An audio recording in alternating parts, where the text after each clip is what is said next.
अखाड़ा परिषद के अध्यक्ष महंत नरेंद्र गिरी के पार्थिव शरीर के साथ पुलिस ने सुसाइड नोट मिलने का दावा किया, लेकिन सवाल उठ रहा है कि आखिर ये आत्महत्या ही है या फिर हत्या। यूपी पुलिस के मुताबिक महंत नरेंद्र गिरी के शव के पास पुलिस को सुसाइड नोट मिला है। पुलिस के मुताबिक सुसाइड नोट में आत्महत्या की बात कही गई है। पुलिस ने बताया कि सुसाइड नोट में मानसिक तौर पर दुखी होने की बात कही गई है। कुछ शिष्यों के नाम भी सुसाइड नोट में लिखे हैं। हम लोग जब आए तो देखे कि महाराज को जमीन पे लेटे हुए थे, रस्सी फंसी हुई थी और फैन में रस्सी लटकी हुई थी और अरे सैयद भाई खराब हो रहा है, मृत्यु हो चुकी थी। गाड़ी नीचे कर लो भाई, सैयद भाई खराब। हम लोग को प्रथम दृष्टया जो लग रहा है कि ये आत्महत्या है और उनका सुसाइड नोट भी मिला है भाई। उन्होंने पूरी बात अपने आश्रम के बारे में क्या करना है, एक तरह से अपना वसीयतनामा लिखा है। पुलिस के मुताबिक महंत नरेंद्र गिरी का पार्थिव शरीर बंद कमरे में मिला था, लेकिन सुसाइड नोट की वजह से पुलिस आत्महत्या के साथ साथ बाकी सारे एंगल्स की भी जांच कर रही है। अभिनेत्री शिल्पा शेट्टी के पति राज कुंद्रा को पॉर्न केस में कोर्ट से मिली जमानत, पुलिस को बिना बताए शहर छोड़ने की मनाही। पॉर्न केस में कारोबारी राज कुंद्रा को मुंबई के मेट्रोपॉलिटन कोर्ट से जमानत मिली है।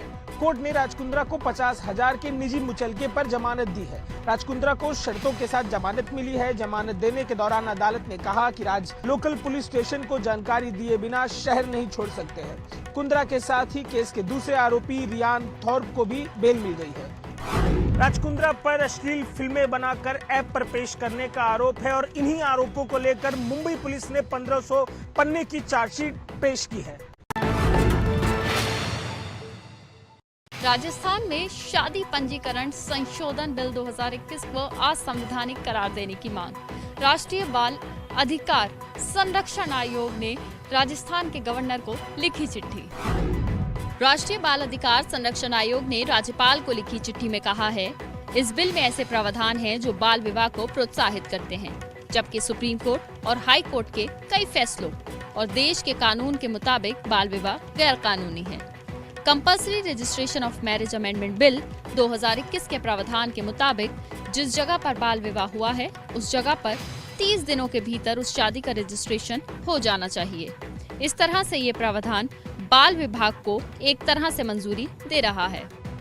राजस्थान में पिछले हफ्ते ही ये संशोधन बिल लाया गया है, जिस पर बीजेपी पहले से ही गहलोत सरकार पर सवाल उठा रही थी और अब बाल आयोग की तरफ से राज्यपाल को चिट्ठी भी लिख दी गई है।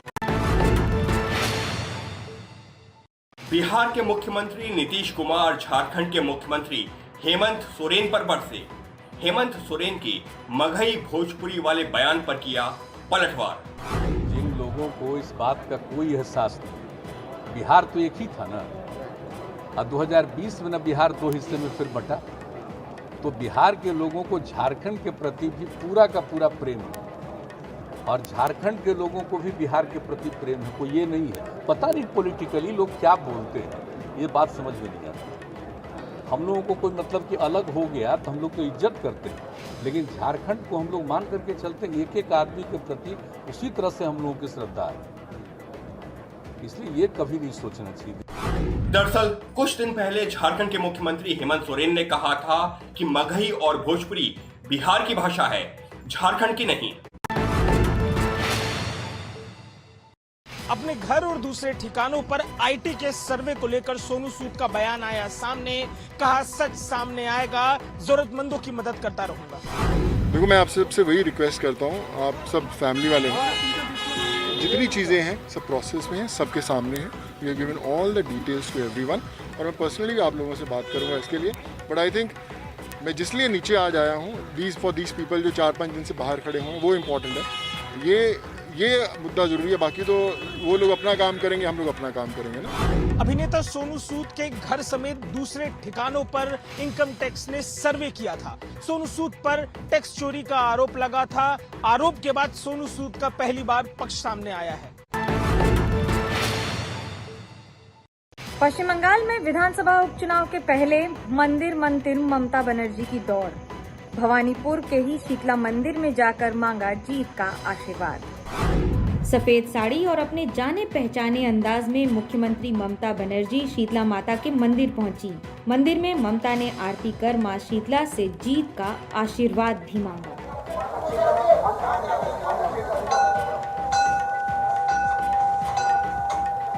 इस दौरान ममता की पार्टी के नेता और समर्थकों का हुजूम मंदिर में उमड़ा हुआ था। ममता बनर्जी ने ये शक्ति पूजा भवानीपुर के शीतला मंदिर में की है और ममता बनर्जी भवानीपुर से ही उपचुनाव लड़ रही हैं। इससे पहले नंदीग्राम से ममता बनर्जी शुभेंदु अधिकारी के सामने हार गई थी। पश्चिम बंगाल में भवानीपुर विधानसभा सीट के साथ 3 विधानसभा सीटों पर होगा उपचुनाव। 30 सितंबर को होने वाले इस उपचुनाव का नतीजा 3 अक्टूबर को आएगा।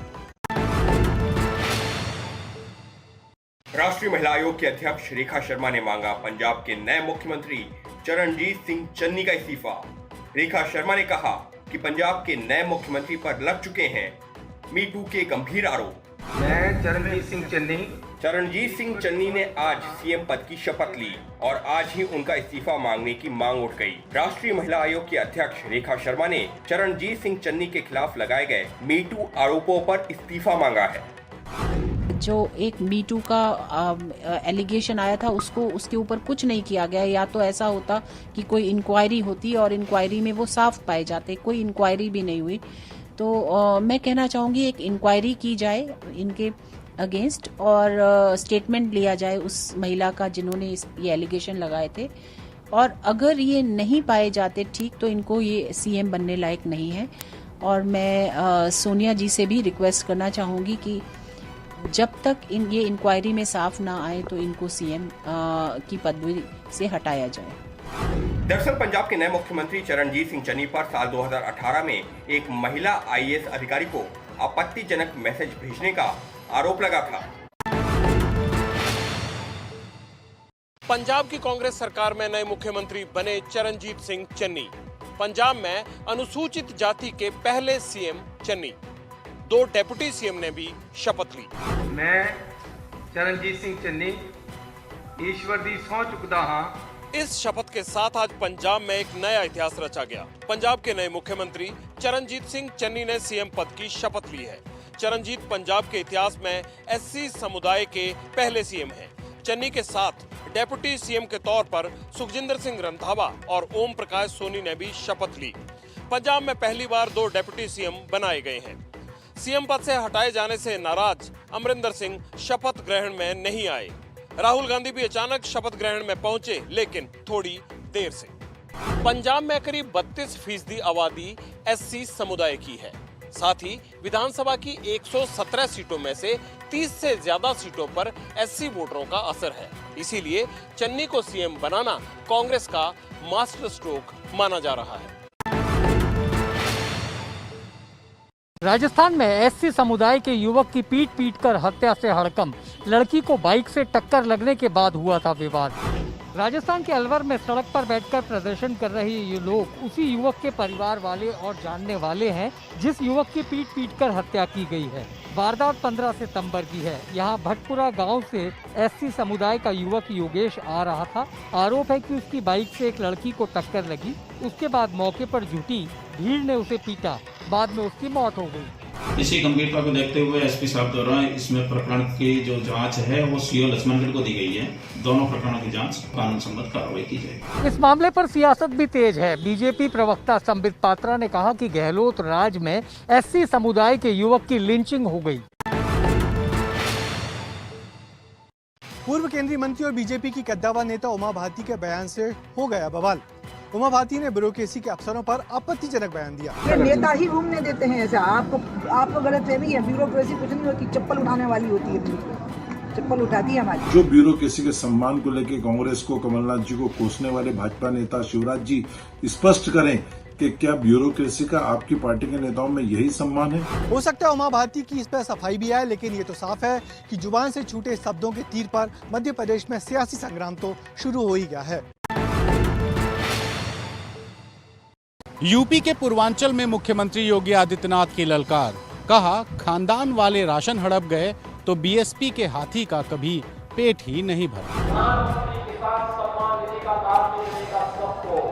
क्या मोहन जी की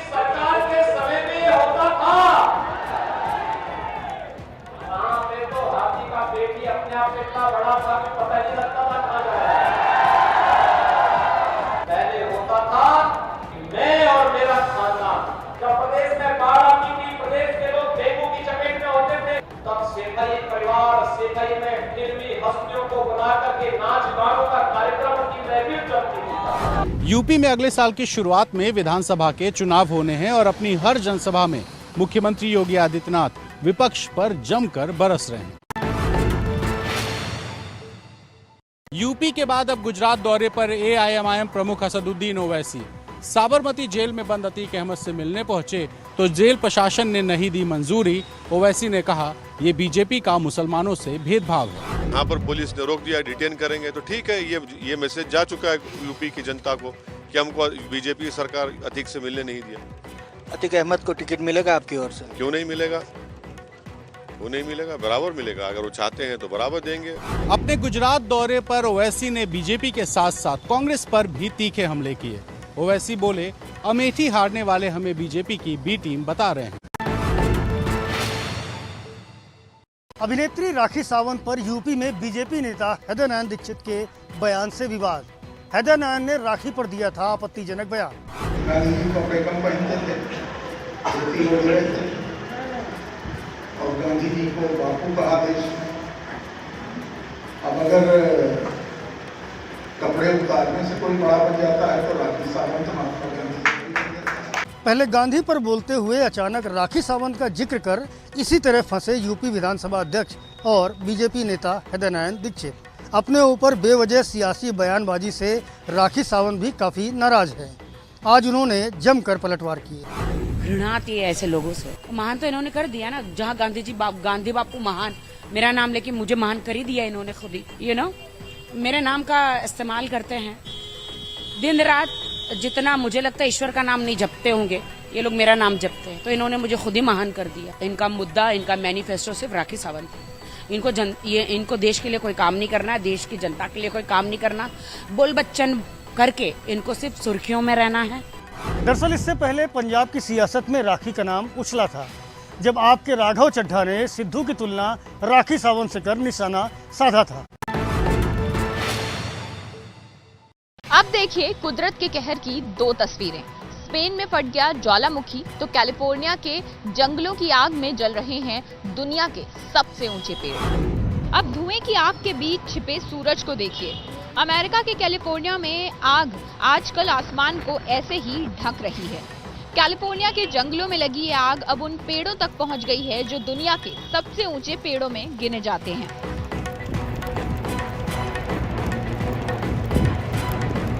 अब देखिए स्पेन के कैनरी आइलैंड पर ये धुएं का बादल, ये जहां एक ज्वालामुखी के फटने से निकला है। इस ज्वालामुखी से लावे की नई नदियां निकली हैं, जिसने यहां के लोगों की मुश्किलें बढ़ा दी। स्पेन के जिस आइलैंड पर ये ज्वालामुखी फूटा है वो इंसानी आबादी से थोड़ा दूर है, लेकिन धुएं और लावे की शक्ल में ये आफत इंसानों की ओर बढ़ती दिखाई दे रही है। मध्य प्रदेश के रतलाम में बारिश ने मचा दी तबाही। कहीं घरों की छतें टूट गईं तो कहीं डूब गए बाजार। अस्पतालों में मरीजों के बीच भी भर गया था पानी। रतलाम शहर में समंदर की लहरों की तरह पानी घुस रहा है। अब देखिए टॉप एंगल से ये तस्वीर। रतलाम के चौराहे का क्या हाल हुआ। बड़ी बड़ी गाड़ियां यहाँ डूबी हुई हैं। मकानों की एक एक मंजिल तक पानी भरा हुआ है। अब देखिए रतलाम में अस्पताल के बाहर की ये तस्वीर। इतना पानी है, सोचिए कैसे यहाँ मरीजों को लाया जाएगा। देखिए कैसे सीढ़ियों से यहाँ पानी अस्पताल परिसर में घुस रहा है। सब कुछ डूबा हुआ सा ही दिख रहा है। बारिश के बीच एक कच्चे घर की छत भी ढह गई। कैमरे में हादसे का एक हिस्सा रिकॉर्ड भी हुआ है। रतलाम में आफत कल हुई तेज बारिश के चलते आई, जहां के वीडियो अब सामने आ रहे हैं। हालांकि कुछ इलाकों में आज भी पानी भरा हुआ है। साइक्लोनिक डिप्रेशन बना है बंगाल की खाड़ी और आसपास के इलाकों में, जिसकी वजह से 24 घंटे से 48 घंटे तक लगातार बारिश होगी। इस बालीगंज के इलाके में जहां गाड़ियां सुबह के समय लगातार कई गुना ज़्यादा संख्या में होती हैं, आज हालात ये हैं कि लोगों को गाड़ी सिर्फ एक कोने से निकालने की ज़रूरत है, क्योंकि इस पूरे इलाके में पानी भरा है। बस में पैदल जाना पड़ेगा। कल रात से बारिश हो रहा है, पूरा पानी भरा हुआ सब जगह। दरअसल आम आदमी की ये सबसे बड़ी समस्या है। जिनके पास गाड़ियां हैं वो तो निकल रहे हैं, लेकिन गाड़ियों में भी पानी भर रहा है। कई इलाके हैं जैसे सॉल्ट लेक, उत्तर कोलकाता और बाकी सारे इलाकों में जहां पर पानी इतना भर गया है कि इस समय वहां पर भी गाड़ियों को या अंडरपास के जरिए चलने में दिक्कत हो रही है। एयरपोर्ट में पानी भरा है। हालांकि अभी तक किसी तरह से ऑपरेशंस पर असर नहीं पड़ा है, लेकिन जो पानी भरा है सड़कों पर, ये अगले कई घंटों तक ऐसे ही रहेगा और लोगों को इस दिक्कत का सामना करना पड़ेगा। उत्तराखंड के चमोली में तेज बारिश के बाद पहाड़ से आया सैलाब। कीचड़ और पत्थरों के सैलाब की चपेट में आया चमोली का एक गांव। पानी की गर्जना, हर तरफ कीचड़ ही कीचड़ है। देखिए कीचड़ के साथ कैसे बड़े बड़े पत्थर बहकर यहाँ आ गए। कई गाड़ियाँ और मोटरसाइकिल भी यहाँ आफत के मलबे में फंसी हुई दिख रही है। तस्वीरें हैं उत्तराखंड के चमोली की। यहाँ तेज बारिश के बाद पहाड़ से ऐसे कीचड़ और पत्थरों का सैलाब आया। इस हादसे में यहाँ BRO यानी बॉर्डर रोड ऑर्गेनाइजेशन का अस्थायी ठिकाना बर्बाद हो गया। हादसे में BRO के कर्मचारी बाल बाल बचे हैं। उत्तराखंड में हाईकोर्ट के आदेश के बाद 4 धाम यात्रा चालू हो गई है, लेकिन यहाँ रास्तों पर पहाड़ों का दरकना और बादल फटने का सिलसिला जारी है।